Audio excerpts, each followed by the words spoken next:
cerdas untuk generasi berkualitas. Jumpa lagi dengan Teacher Ica dalam mata pelajaran Pendidikan Pancasila dan Kewarganegaraan. Pada pertemuan kali ini, kita akan membahas materi bab 3 mengenai kewenangan lembaga-lembaga negara menurut Undang-Undang Dasar Negara Republik Indonesia tahun 1945.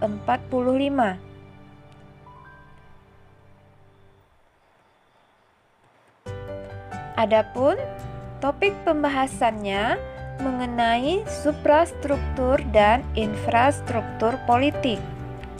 Sekarang kita masuk yang pertama, yaitu suprastruktur.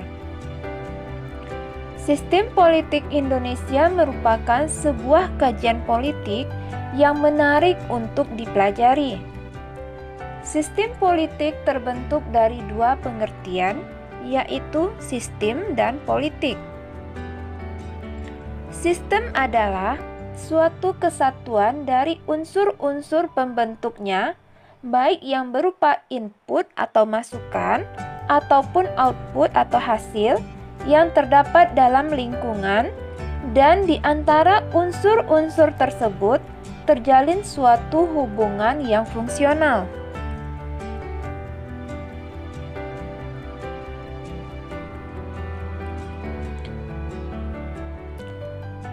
Secara etimologis, kata politik berasal dari bahasa Yunani, yaitu polis yang berarti kota yang berstatus negara kota. Dalam bahasa Arab, istilah politik diartikan sebagai siyasah yang berarti strategi. Dari pengertian sistem dan politik, beberapa ahli mendefinisikan tentang sistem politik, di antaranya adalah sebagai berikut. Yang pertama, David Easton. Ia menyatakan bahwa sistem politik merupakan seperangkat interaksi yang diabstraksi dari seluruh perilaku sosial melalui nilai-nilai yang dialokasikan secara otoritatif kepada masyarakat.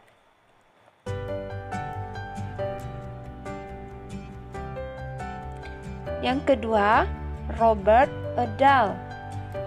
Ia menyimpulkan bahwa sistem politik mencakup dua hal, yaitu pola yang tetap dari hubungan antar manusia, kemudian melibatkan sesuatu yang luas tentang kekuasaan, aturan, dan kewenangan.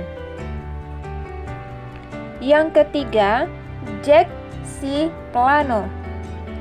Ia mengartikan sistem politik sebagai pola hubungan masyarakat yang dibentuk berdasarkan keputusan-keputusan yang sah dan dilaksanakan dalam lingkungan masyarakat tersebut.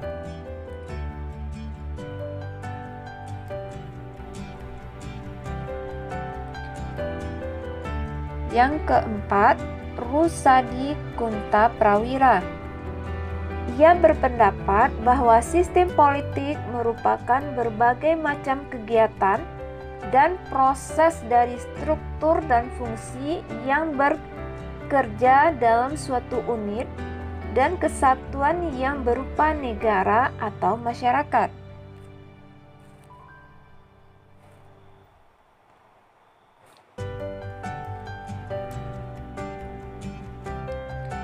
Dari berbagai rumusan di atas, secara umum sistem politik dapat diartikan sebagai keseluruhan kegiatan politik di dalam negara atau masyarakat, yang mana kegiatan tersebut berupa proses alokasi nilai-nilai dasar kepada masyarakat dan menunjukkan pola hubungan yang fungsional di antara kegiatan-kegiatan politik tersebut. Ada 4 ciri khas dari sistem politik yang membedakan dengan sistem sosial yang lain. Yang pertama, daya jangkauannya universal, meliputi semua anggota masyarakat. Yang kedua, adanya kontrol yang bersifat mutlak terhadap pemakaian kekerasan fisik. Yang ketiga, hak membuat keputusan-keputusan yang mengikat dan diterima secara sah. Dan keempat, keputusannya bersifat otoritatif, artinya mempunyai kekuatan legalitas dan kerelaan yang besar.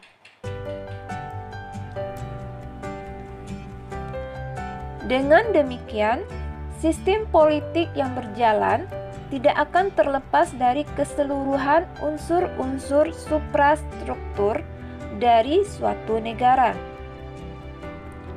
Lalu, apa itu suprastruktur politik? Suprastruktur politik diartikan sebagai mesin politik resmi di suatu negara dan merupakan penggerak politik yang bersifat formal.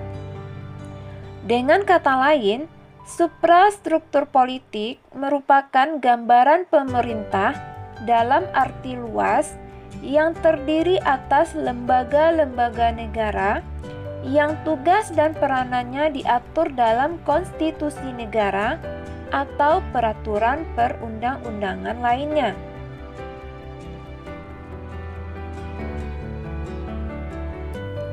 Kemudian yang kedua, infrastruktur. Infrastruktur politik adalah kelompok-kelompok kekuatan politik dalam masyarakat yang turut berpartisipasi secara aktif.